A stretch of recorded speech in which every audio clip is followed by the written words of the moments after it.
So how to close in an uncertain time? I think that nowadays, especially in this weird, crazy time we're all living, companies are experiencing delayed deals and delayed forecast slip in deals and all these kind of terrible issues which create problems up in the boredom. And this is why I decided to invite. I didn't expect he answered. So, like honestly, I decided to invite one of my favorite author, who is James Muir, and who wrote one of the few closing books who's not focused on tactics and gimmicks. But we will go back on this topic again because I think that someone of us is waiting for another book or even another couple. So please, James, introduce yourself. Hey, thanks for having me on, Tobiah. Well, I think you've said it well. I mean, I've authored a couple of different books, both have been bestsellers, so we've been lucky enough to do well with that. I myself am an accidental salesperson. I began my career as a specialist in healthcare revenue cycle management, and we lost a sales guy, and he took about half our clients with him, and so I got drafted from operations into being a sales guy. And I struggled greatly at first with that, but so I've since found that it's my life's calling, and so since then I have served in every capacity from an individual contributor all the way to an executive VP, and I've been fortunate enough to sell to and speak for some of the biggest names in technology and healthcare. But I currently lead a team today, and so we're out there in the street every day. I do this maybe once a week, and so I'm excited to be on your show. And I'm happy you joined. And honestly, I'd like to go really to the bread and butter of the conversation. And I like to annoy you with some questions about your book, which is The Perfect Close and The Perfect Close Workbook, which are like, let's say that the first one is the theoretical strategic approach, and the second one goes down into the tactic of the books. And I'd like to know, like, first of all, why did you choose to write a book on closing? Oh, well, when I first got into sales, I realized I had a closing problem, right? I got all these opportunities in my pipeline, but nothing is getting across the finish line. And I really had no mentors, right? Because remember, I got drafted precisely because we didn't have any salespeople. So I just turned to books. I started reading books, and I read every book on closing you can think of. And not knowing anybody, I actually tried and failed at all these different methods that are in these books. And I have some spectacular failures trying some of these tactics, right? But then later, when I got into management, I discovered that a lot of other people were having the same challenge that I was having. And so I wrote the Perfect Close and the Perfect Close workbook to help other people that were struggling in the same way that I was when I first got drafted into sales.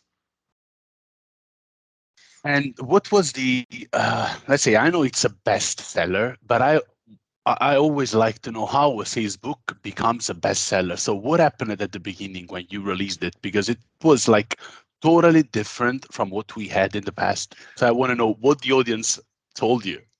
So that's a funny story too. When I was writing the book, usually when you author a book, then you you send out copies of the book to different people to get a blurb, to get a little recommendation, right? And I happened to send one out to Deb Calvert, who is the author of Discover Questions, and it was just a phenomenal book. Um, and that night she read it, and then suddenly it was a Sunday night, and like a stock ticker, she got so excited about reading the book, she started introducing me to all these podcasts, um, uh, you know, shows, and the leaders of these shows, and trying to set me up for interviews, unsolicited, right? And so I wasn't even ready to publish the book, but she was so excited about it. It was like a stock ticker. Every minute another one would come up on board, and I'm like, oh my gosh, well, I may as well just launch the book since I've got all of these interviews lined up. I may as well do that. So you'll notice that the Perfect Close actually does not have that first couple pages where there's all these authors that say that, and that's because it got launched too early. But it turned out to be a huge success. I think, to date we're very close to 40,000 copies sold of the book, and so that's unexpected. I was just trying to solve a little problem there, and it seems to have resonated with a lot of different people. So we've been very fortunate. I think that I bought your book when I was struggling at closing too, because like my big problem was that I was not able to forecast exactly to the company. and that was a big mistake. I've been always an IC, an individual contributor, like I am an IC now. And the big problem when no one is, like, let's say, is close to you, is that you are not really able to, make something fall into a spectrum. So I bought this book, which is here, and and then I started researching other books, and I just found another one on how to close. But I'd like to know why, for you, there is such a shortage on closing books done in that way, like in a respectful way, both for the business and for the customer and for the salesperson too. Yeah, well, that's the challenge I have, right? And if you go do an internet search right now, you'll find all these different closes. And here's the truth of that, is that that's been studied. That has been studied by social scientists for a long time. And so by far, the vast majority, like 90, 95% of all the closing techniques that are being taught out there right now, they're manipulative and they damage trust. They actually reduce your chance of closing the sale. I mean, there are closing books out there, but like I said, I learned from the School of Hard Knocks. And I think what's made the book popular is that the approach is simple, it's authentic, and it's something that will be 100% congruent with their own personal values, right? So I think that's what has resonated with it. In terms of why, I think people just keep recycling the same old tactics that were developed in the early 1940s and 1950s, and we've never gotten out of that. And since people would rather just go to the internet and search, they end up using a recycled tactic. I mean, we could go on for a long time about this, but I have every book on closing you can think of, and I could recommend a couple that are good. Like Anthony Anarino's book is great, and they're very compatible with the book that I wrote. He's just talking about the little steps that you make, and there's kind of 10 micro commitments that you make. And in my book, I'm trying to teach you exactly the thing to say and to prepare when it comes time to ask for the commitment. So they're not mutually exclusive, but very few books are that way. There are some industries where it's a big sale and you get one chance. And those are the industries that are the worst offenders at trying to use manipulative techniques. And so you don't want to take any advice from those guys, right? Because that actually is going to damage your relationship. What we're looking for is long-term, lifelong relationships, with customers that are authentic, because we want the customer to keep coming back, right? And buying more and more. And so anyway, I think that's a little bit behind why you don't see more books like that out there. But there are a few, if you know where to look. Is it also possible that some of the people who write closing books don't really sell for a living? Oh Is my it just my gosh. Oh my gosh. You are so on the money. And I'm not going to name, I'm certified in several different selling systems out there, right? And my biggest pet peeve when I was an individual contributor is they'd bring some sales guy in, or they'd send us to go do some training. And I would sit there in this meeting like, that guy does not know what he's talking about. That is not what the real world is like. And they try to tell you to say things that you would never say to a customer and then get down on you for that, right? And so that is my pet peeve, actually, is like, you don't even know what you're talking about. And I'm in a meeting where I'm certifying on somebody else's training system, and the guy doing the training is saying, no, this needs to be more aggressive, you need to say this. And I'm like, that does not work in the real life. I am telling you, I have sold thousands of systems and that does not work, right? And so even at the highest level, where you've got a trainer training other trainers, you find that phenomenon out there where the people don't really know. They're academically, they know what the material is that they're supposed to be training you on. They know that. But does that work in real life? No. And the reason that they keep purveying it is because they're not out there in the street every day. In fact, that's why I got one foot in sales and I got one foot in training. And the reason I'm that way is because I think you lose your edge about what's happening in reality if you're not actually out there in the street day to day. What I found extremely helpful in your book, may seem like probably strange to you, is these little drawings, like these sketches you've done. Can I be honest? Like, honestly, we have plenty of books who have just words, but now no one that sketches stuff and has. I think that as salespeople, we are really able to grasp, the general thing, and then go into the specifics. So they worked because you gave us boxes, and you told us, okay, when this happens, this is your box, and every salesperson understands box because most of the time they work with diagrams and flows and Sure. workflows and stuff. And that was one of the most effective. And when I got it, I say, oh, thanks God, I'm understanding everything. There is no one page I will not understand. You know, when it's amazing because when you pay for something and then you calculate an ROI over a book, yours is impressive because I got every page.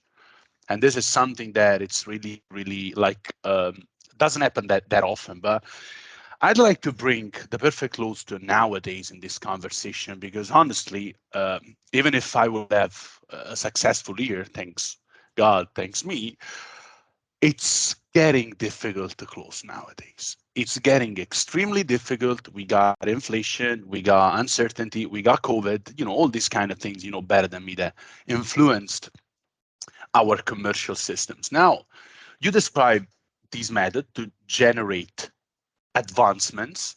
So how to close by generating advancements without tactics, without gimmicks, and to be able to make someone fall into a certain spectrum, these date, these other one. And due to what we are living today, how do you think that method still applies at 100% of success rate as in the past? Well, so we could go a lot of different directions with that. So I think from a let me just I feel like I want to share something with the audience that's not in the book. So when times are tough like they are now, like we just got through COVID, now we've got inflation. There's a lot of uncertainty, right? And that uncertainty paralyzes buyers. It makes them worry that they're going to make a bad choice, and so what they end up doing is they do nothing. That's what usually happens. And so there's three things you want to pay attention to. There's muchness, there's soonness and sureness. These three things. Okay, muchness is how much of a return am I going to get? Okay, and so we're speaking to your value prop when we say that, right? Muchness is all right. Well, how much am I going to get when I make a change with your solution? Okay, so that's muchness. Soonness is how certain or how soon am I going to get it? Am I going to get the results tomorrow, or am I going to get the results 3 years from now? And I deal a lot in healthcare IT sales, and sometimes the ROI is 3 years, 5 years out. It's a long way out, and people, when times are uncertain, they do not like to make decisions that are 5 years out because it's a big gamble, right? And then the last thing is sureness, which is how certain am I to get the result? Okay, those three things. So muchness, soonness, and sureness. And by using those three things, um, a executive buyer can compare any two investments. Okay, and so what happens is when salespeople are they assume that they're competing against other similar solutions to their own solution. That's what they think is happening.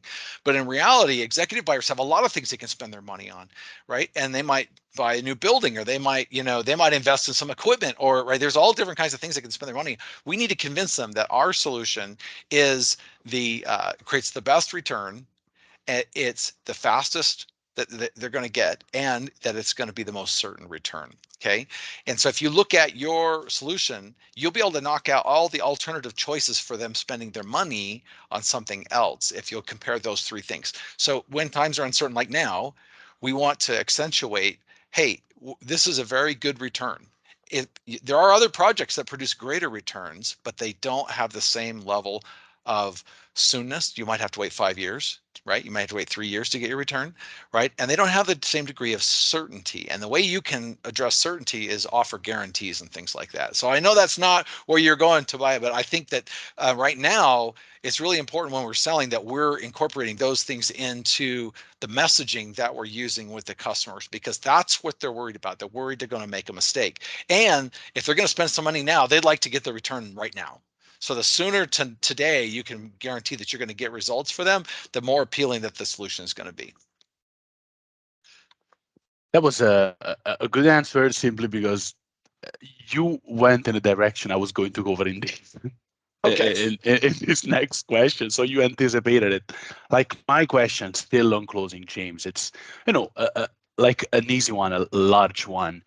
Like how do we ensure that we can shorten indeed the closing cycle nowadays? Because in your book you talk about let's put it in this way, merging the closing, so like making two advancements, two steps instead of one.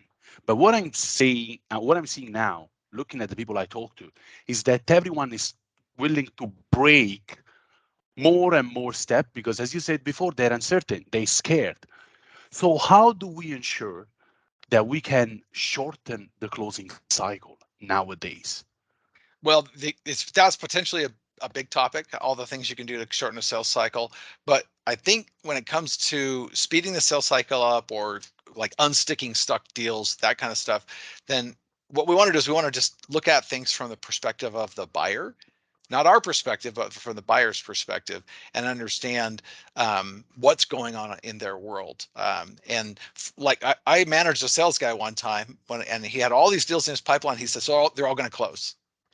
And over and over again, they would never close. And I finally talked to him enough to figure out in his mind, he was just thinking, well, after I give a proposal, the next thing that happens is it closes. That's what happens. So he's only thinking about it from his side.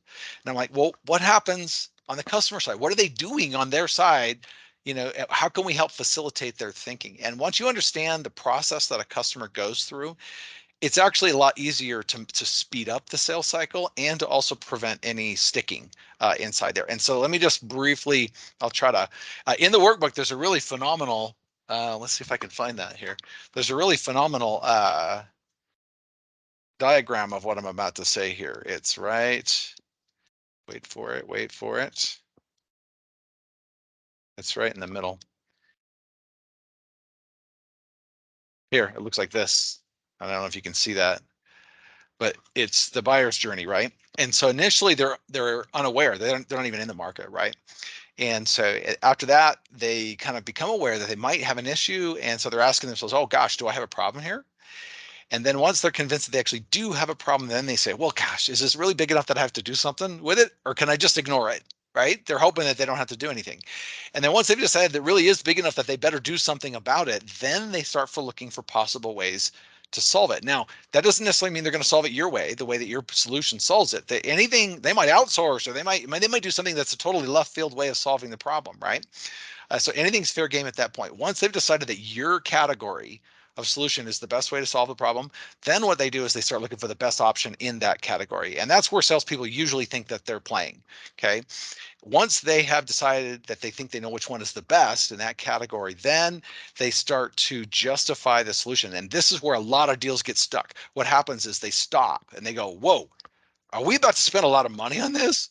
Right? And then they think, man, and then they have to figure out if it is it really worth it. And this is where all those security things we were just talking about, like, wow, we're going to spend a lot of money. Is this really going to work? Is this, is it going to come back in the amount of time that we're thinking? All that kind of stuff. And in the defining problem stage, that's where the customer is trying to figure out, is this big enough to do something about? If we as salespeople can help them and facilitate them understanding the scope of their problem, how big it is, what the return is during that phase, then when they get to the justified decision stage and they're about to go, a ton of deals go silent right there. Because what will happen is you've already given them a proposal, so they know the investment at that stage, but they're not really sure what the return is if you didn't do that before. And so what happens, they stop and usually they'll go silent on people, on the salesperson, while they try to figure that out internally. It's better for you to do that with the customer earlier in the process. And if you do that, but when you hit the justified decision stage, it'll go really fast. It'll just go, boop, oh, hey, we're done. We already figured this out. Yes, this is totally worth it. We're investing 300,000 and we're going to get back 3 million, right? It's a no-brainer. And then after they've decided, oh yeah, this is totally worth it, then the next thing they do is they try to say, yeah, but is that the best deal we can get? And that's the moment that they start thinking about the price. Okay. And so a lot of salespeople, you don't want to lead with the price because that's very far along in the buyer's journey. In fact, when you speak to a segment of the buyer's journey that's farther along than where the customer is, it actually comes off as pushy. They see you as pushy, even if it's unintentional, because they're at their, imagine they're still thinking, gosh, is this worth doing? And what you're trying to say is, I got a fire sale. I got a sale on the, my system. You can get it for 50% off. They're like, man, wait a minute. I don't even know if I need to solve this problem. And so you sound pushy, even though you're not intentionally being that way. And that's because that the customer is in a different place in that buyer's journey. So the golden rule there is meet the customer where they are, not where you are, not where you want them to be, but where the customer is. And then you got to remember, if you're in a complex sale, which I deal with from day to day, where I may have a dozen stakeholders they're all in a different stage. Every stakeholder has to go through that whole buying decision process, right? And so you got to think of them as individuals, not as a company. People buy things. Companies don't buy things. People buy things, right? So I'm giving you a very long answer to your question, but basically, the key is we need to know what's going on with every stakeholder, and um, and then we can help them answer the question that they have at each one of those stages. And when you do that, sometimes you can do it all in one meeting, believe it or not. If you think, oh, hey, why don't I organize my presentation so that I'm ticking off all the boxes here, right? Say, hey, look, there's more than one way to solve this problem. You could solve it this way or this way or this way, but in general, the way that produces the best return for clients is to try this, and that's your category. So now you've checked off, oh, here's all the different ways you could solve it, but really the best way is this. And then you go, okay, now which solution is the best? And this is where you want to use like third party endorsements and things like that. They know you think the product is the best, but what we're looking for is proof from third parties that it's harder to make up. And once you've done that, then it just keeps advancing them through that stage. And if you've done your work at the beginning about the scope of the problem during your discovery, when they get to that justify, which is where they usually get stuck, it'll go super fast. So again, I don't know if that's what you're going for, Tobiah, but that's if you want to shorten your sales cycle, you have to see it from their perspective and try to answer all their questions, because that's what determines the length of the sales cycle.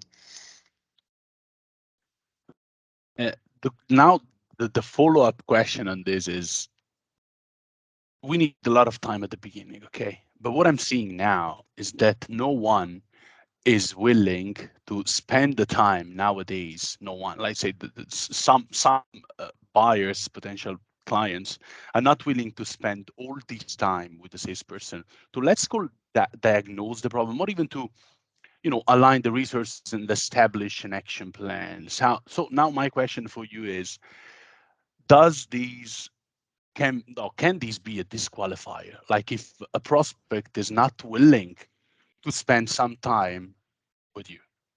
Yeah, again, a really big topic. So um, let me back up and say something about Neil Rackham. So Neil Rackham ended up coining the phrase "in advance," which maybe your audiences maybe haven't heard, and another term called a continuation. And he had to invent these new terms because in all of his research that he did, he found out that 9 out of 10 sales encounters don't end with a win or a lose. That's not what happens. What happens in 9 out of 10 sales interactions is we either get an advance where the sale moves forward in a little way, or we get what was called a continuation, which is the deal doesn't die, but it doesn't move forward either. It's just sitting there. Okay.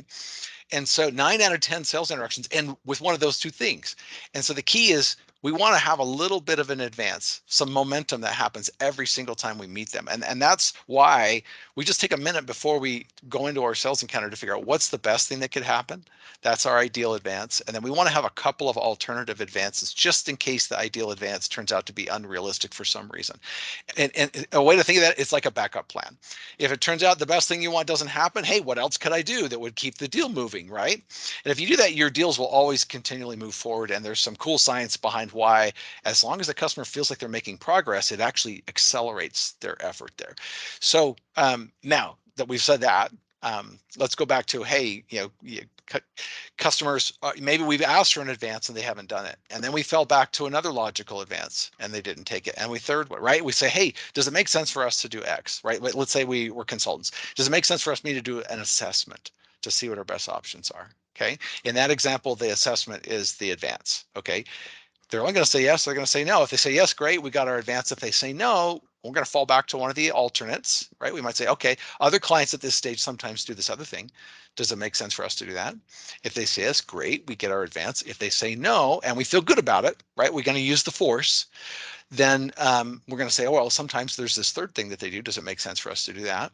And if they say no to that, all right, now what you do, by the way, is you throw them the ball. You say, all right, well, what do you think is a good next step then? And what will happen is in 90% of cases, they'll come back with something that they're comfortable with that is appropriate for where they're at in their buying cycle. Okay. Now, with that little backdrop, um, what happens if we suggest 3 advances and we ask them for one and they still can't come up with anything? Okay. What that tells us is this probably isn't a very good use of our time. right now. And so I'm not saying ignore your deal or kill your deal, but drop it in priority about how much time you're going to invest in that, because all we have as salespeople is our time. That's it. We turn our time into money. And so it's important that we spend our time investing in the deals that are actually going to go somewhere and do something. And so these little advances that we're talking about are little tests that qualify the prospect for us. And if again, the bigger the advance, the better it qualifies the customer. But if you've given them three, sort of a big one and two small ones, and they still won't do anything, and then you ask them, well, what do you think is, and they come up with nothing, guys, it's probably not a very good opportunity. Makes sense, because it was like you anticipated again my next question, which was about kind of how to forecast accurately when we don't have clear commitments, clear insights from the customer. Because what I'm seeing now, and like honestly, I made the huge, terrible mistake the previous quarter for a deal that's which is slipped and is happening in these days, because I was not able to forecast because the commitments were not clear enough. They were commitments, but they were not specific. You know what? Like they were, yes, we will, but it was the maybe stage. So what can we do to get better at this? Again, with you, James. Well, so somebody asked me that the other day on a different show. They said, "Hey, what's the single best thing you could do to improve sales?" And you would think that as a author of a best-selling book on closing, that my answer would be closing, but it isn't. It isn't. What the data shows is the single best thing you can do to improve your sales is to only sell to ideal clients. Okay, it's a targeting. The answer is targeting is the number one thing you can do. Now, that doesn't mean you can still work with, but what I see happen all the time is usually these are brand new salespeople. They're desperate to get something in their pipeline. They want to prove that they were worth hiring, and so they engage people they shouldn't be engaging. They're not ideal clients. And then when the deals stall out, they call me on the phone and say, "What's the magic thing I can say, James, that will cause my deal to become to close, or to get to become interested?" And I'm like, well, you started in the wrong place. You shouldn't go after stuff that's not going to. So the single best thing you can do is to start with an ideal client, and the reason for that is everything else is downstream from there. It doesn't matter if your demo is awesome or if you're a brilliant negotiator or any of that stuff, because if you got the wrong person at the top, none of that stuff is going to work anyway. So that's the single best thing you can do. And there's some really dramatic examples of that. There's Hill-Rom is a furniture company in the hospital and the healthcare space. They sell furniture to clinics and things. And one year, there's a Harvard Business Review case study on this you can read about. One year, they all they did was change who their salespeople targeted, and it improved their revenues by $70 million. They didn't change their IT system. They didn't change their marketing. They didn't change anything. The only thing they changed was who they sold to, and it improved. And it actually lowered costs. It improved customer retention. All of these things, and all it was thinking a little bit strategically about that. Now, I know that's not what you're going for. You wanted the magic thing, and so what we want to do is when we're with a customer, the customer will help you advance it. They're not all going to go as fast as you want them to go. So when you ask them, hey, what's the next step? If we have to fall back to what do you think is a good next step? And the customer is telling us the next step, you'll have a bunch of deals slowly moving forward in the pipeline. And so the key there, if you're not hitting quota, is we just have to build how much pipeline we have, right? And then you'll have a whole bunch of deals coming in instead of having a roller coaster type of, I win some this quarter and the next quarter I don't have any.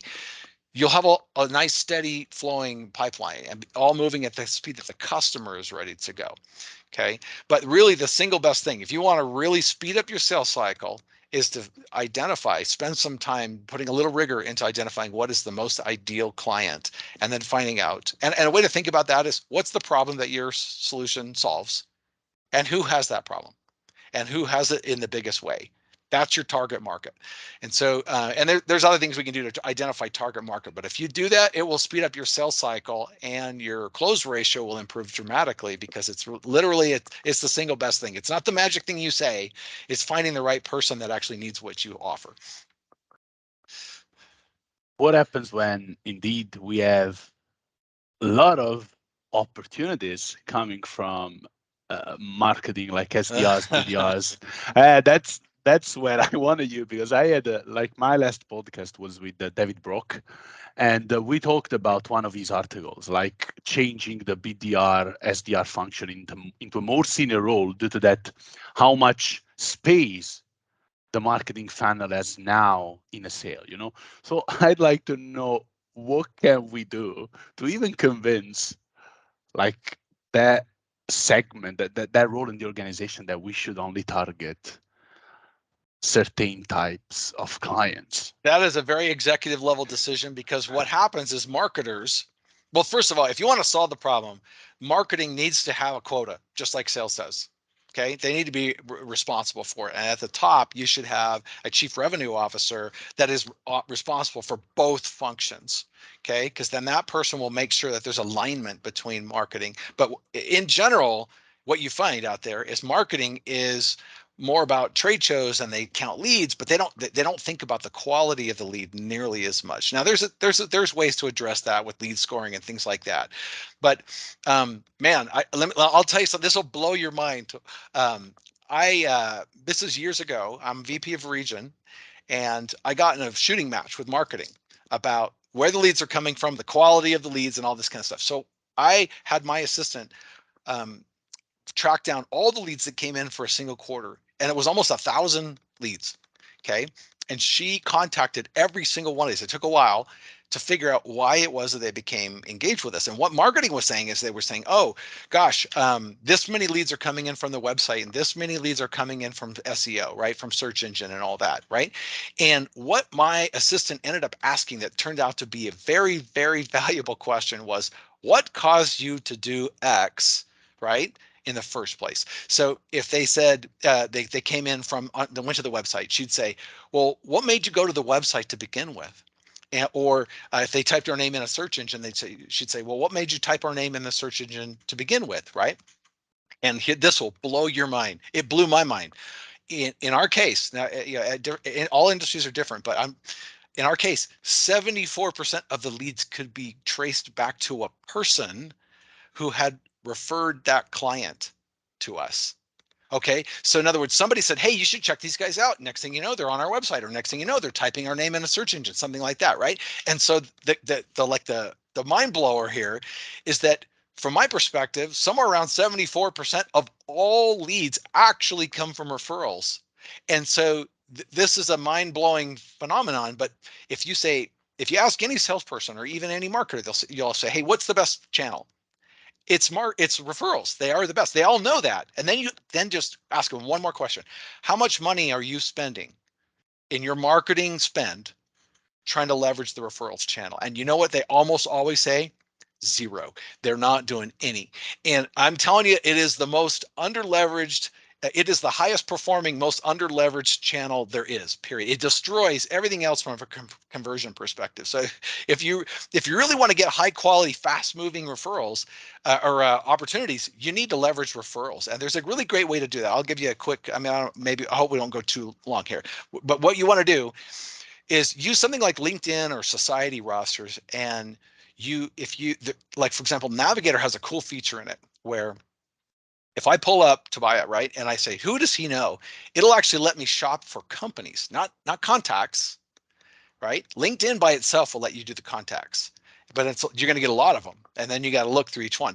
But in Navigator, you can see, oh, look, he knows IBM, right? Or he knows Core. And look, he's got 18 contacts at Core. And then when you click on that, it'll show you all the contacts within that organization. You can figure out which one is the most ideal entry point. Right. And you go, oh, look, he knows the CRO there. Or, oh, look, he knows the CEO there. And then what you and I are going to do is, I'm going to do a support call with you or whatever. Right. And I'm going to say, hey, we're trying to get in and out of court. Do you happen to know so and so? And what they will say most of the time will say, oh, yeah, we've known each other for years. And then all you're going to say is, well, would you mind give me an introduction? Don't use the word referral at all.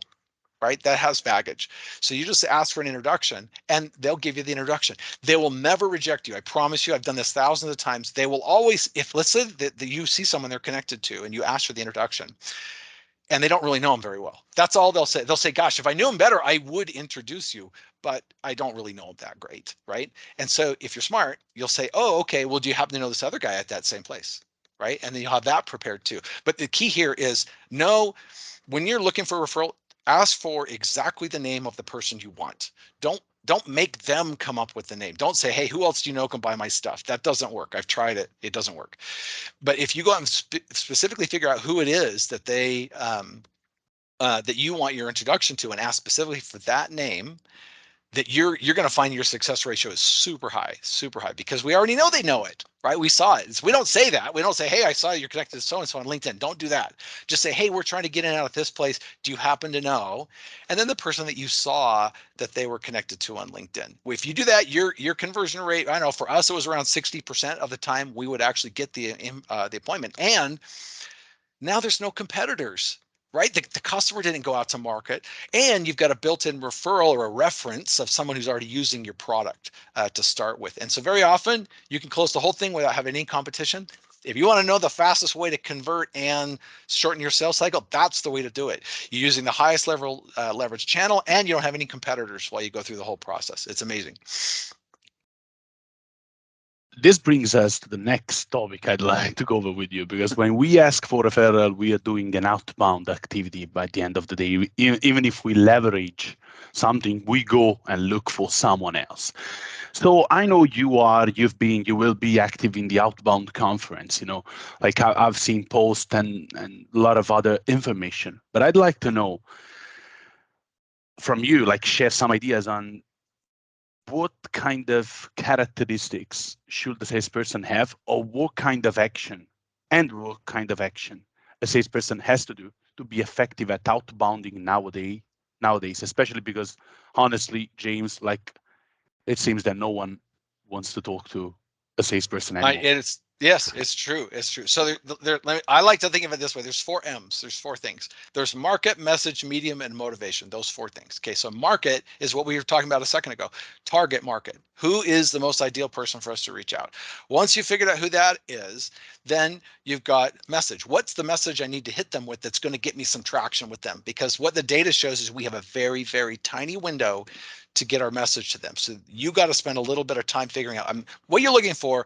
What is the valid business reason for you to meet? Right.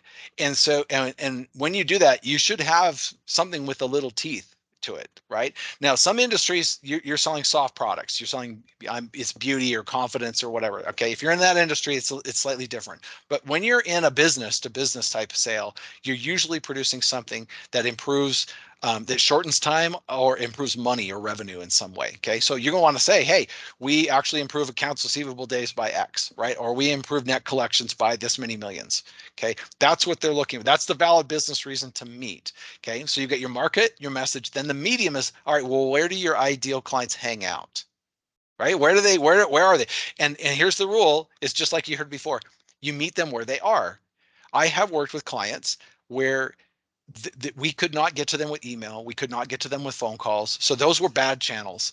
But these chief nursing officers would go to a trade show. And so if we're, and I would have told you, a couple of years ago, trade shows are dead. That's a horrible place to get people, right?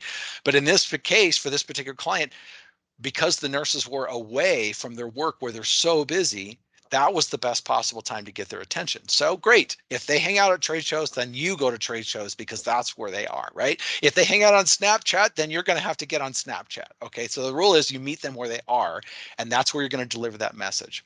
And then the last is just about motivation from a sales perspective. And that is, how do I keep myself excited and motivated? And really, like none of that works if you don't work. So it's just important to understand what triggers long-term sustained motivation and tap into that, so that we're constantly excited and bring our best game to work, right? And the key to that, just to cut to the short, is you need to know why. What do you want, and why do you want that? What's your why, right? And motivation requires motive. And so if you understand why you're doing it, that'll keep you motivated. But those four things are the things that make outbound work. But what's really happening out there in the world that I see is people tend to use the lead generation or the outbound approach that they used at their last company. So if they always learned cold calling, then when they go to this new business, they're just going to do cold calling, even if that's the worst possible strategy for this business. And I'm not saying don't do cold calling. It should be part of your whole portfolio mix. But what we want to use it let's spend the least amount of time possible prospecting and most amount of time, with the customer. And that means thinking strategically about what is it that is the most effective strategy or channel that we're going to use with that customer. Okay. So anyway, so that, I mean, we could go by that a long time, but those are the four things: market, message, medium, and motivation. Those four things. I'd like to go deep in this one, but I think that it's time for to let you say a lot of bad things on the sales training industry. I think that's that type of the interview where I ask you about sales training industry. You're a well-known sales trainer. You're author of a bestseller. Something is probably coming up. What's your idea on the sales training industry now? Because I'm seeing a lot of strange things around.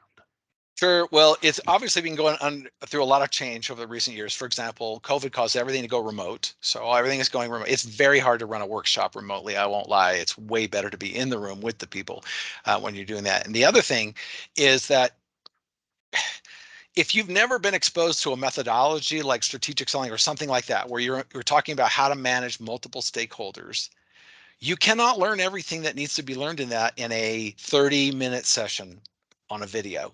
You can't. It's not, there's too much material there. Okay, and so one of the trends in the industry has been to go to micro learning. And by the way, micro learning is good. But I think it's much better suited for reinforcement than it is for learning a net new topic. And so what I have noticed is that today's sales, you know, people, they they don't have an attention span that will let you teach them longer than 90 minutes at a time.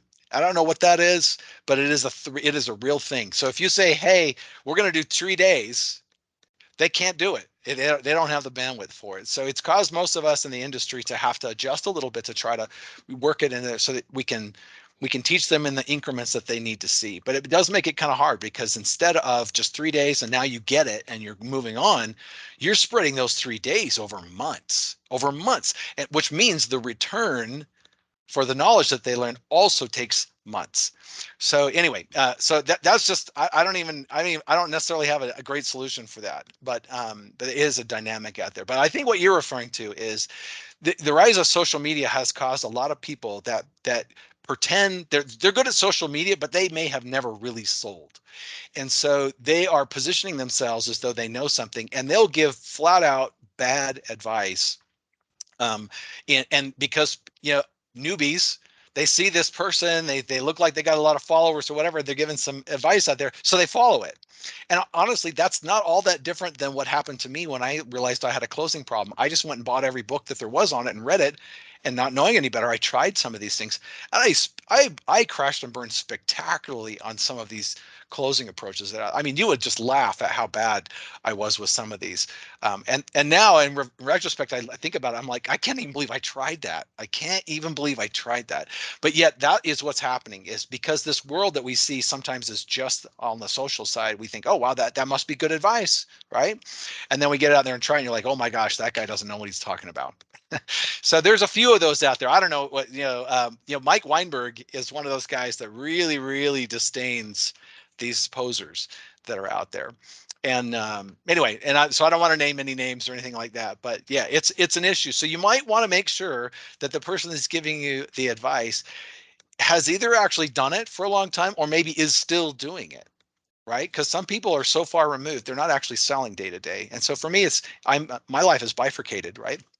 I do sales training, but only about 20% of my time can I spend doing what we're doing right now. The rest of my time, 80% of my time, is actually out there on the street every day selling just like everybody else. What I do when I find someone who gives advice, let me put it in this way. I take a look at LinkedIn on his profile. I try to understand what he or she has done in the past. Then I figure out if she or he's still doing this today. And then I try to understand the quality of their writing. Like if they write always post which say everything and nothing, that's not my stuff, you know? You know what I mean? Like that type of things, like one line, space, read more, all this Yeah, big or just posts on use LinkedIn with, clickbait, or just use clickbait to yeah, get you right. yeah. Yeah, It's yeah. it's so yeah. That's an advice for the guys who are listening. Just take a look. Just follow these three steps. And I have a question more related to indeed how to make a company understand that sales training is crucial. Like I've changed some companies, and I've also talked to some companies, and it seems that uh, the investment in sales training is going down as much as the investment in sales enablement, let's call them in this way, solutions is going up. What kind of roadmap, what insights do you have to make a company perceive that investment in sales trainings are good too? Yeah. So first of all, no amount of automation will fix bad messaging. Okay. Newsflash, right? It doesn't matter. And there's some amazing tools out there that can spit out messages thousands of times faster than a salesperson can. Okay. But if your messaging sucks, I can't even tell you the number of times I've had a client that had outsourced their BDR outbound work to a company.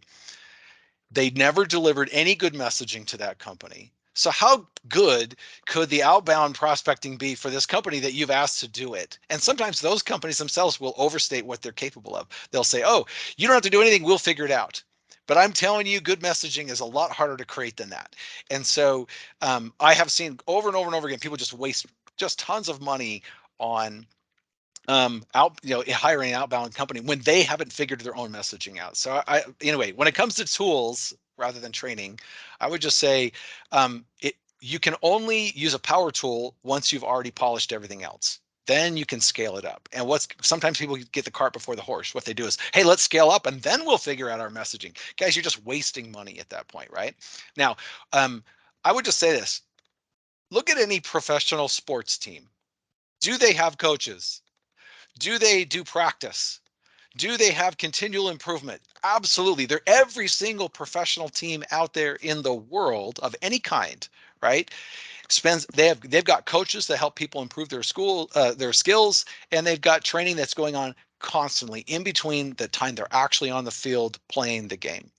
And so I think if they stand back for a second and think about it, they'll realize that you cannot possibly improve your results unless you're improving the performance of the individual team members, right? And so that's a good analogy. But the data shows that once you train them, the sad fact and the dirty little secret of training is that even though we train, like let's say we get together for a whole day, the team will only remember about 10% of that after about a week.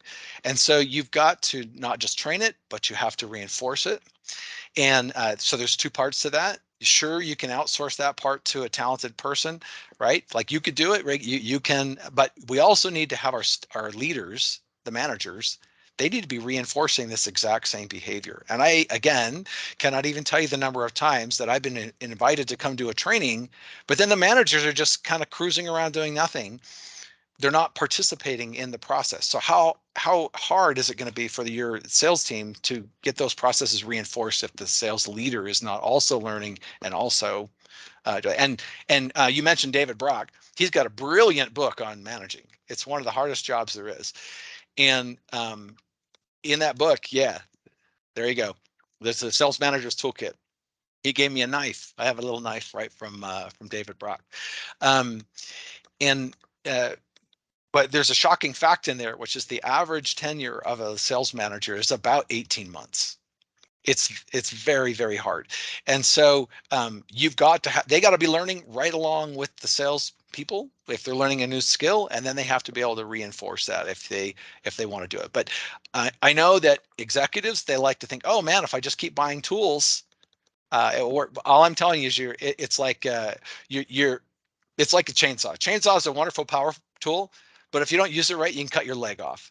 Okay. And so that's the way to think about these sales tools. You need to make sure you've got your technique down before we put a chainsaw in somebody's hands. So let's train ourselves to use the chainsaw. I think. Yeah, that's Just right. like we're running short on time, but I have just one last question for you regarding what will be next. You released a couple of books, and I think that I know you should tell me and also all the other guests what happens after these two. Sure, What's going sure. on? Well, right now I do have a book in the works about referrals that we talked about. I shared just a little bit from that, but the short version is that referrals are the highest leverage strategy for business development ever, hands down. It's 400 to 500% more effective than the next closest thing. The next closest thing is so far down the road, it's hard to even see who's second place. Okay. And my contribution will be how to do that effectively in a B2B world. There's been a lot of books written on how to do it, in like real estate and, business to consumer. But this is B2B is what I'll be doing. So the working title is The Perfect Referral. If everything goes well, we'll see it in the spring of 2023. So just, maybe 4 or 5 months from now. I'm also excited about another project that has just gone live, which is that, let me see if I got a copy here. People can now get this version of The Perfect Close. There's a special edition. And it just went live. In fact, I haven't even told anybody yet. So you're really the first outfit that knows this. But basically, all you got to do is pay for shipping. So the book is free now, and you just go to puremuir.com. You go to resources.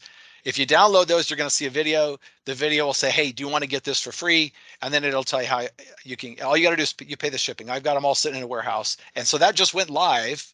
But it's a stealth launch. So I'll start putting it out on social media maybe here in a couple of weeks, but we're just testing to make sure that everything is working fine. But the easiest way to get it, you remember those diagrams that you said you liked? So you can get all those for free. You don't even have to buy the book to get those. So if you go to puremuir.com/resources, if you download those, you'll get those. And then if you want, you can get this book right now anyway. You'll see a little video that tells you how to get this book mailed to you. All you got to do is pay for the shipping. So those 2 projects, that's what I got cooking. Thank you. I was just already like looking on the website. I can see the free resource. I can see all the resources you have. Happy you'll send this over, and I'm more than excited to see, like, to read the book on referrals, which will come in spring, because I think that is needed. I'm plenty of book on referrals all over there. I try to dedicate myself to referrals in the last, let's say, 4 months, and most of them, like, I think endless referrals is extremely good. There's a classic, but some others a little bit shaky. Let's let's say this. So looking forward to waiting for yours, and I'm really happy to have you here to have this conversation with you. And James, I can only wish you the best of luck. I don't know if there is something else you would like to say to the audience, to the followers, if to the Italian followers. No, At I don't least. know. I actually did. I actually did something for the Italian audience last year, and I'm going to be at BizX in the UK in April. So if anybody goes to BizX, I'll be at part of BizX 2023. I think it's April 20th, right around in there somewhere. So anyway, I'll be in Europe, and I'll be excited to meet anybody that wants to come. Year one. So thank you again, James, and I wish you more success than what you have now. All right, thank you, Tobiah. I appreciate you having me on. Me too. Bye.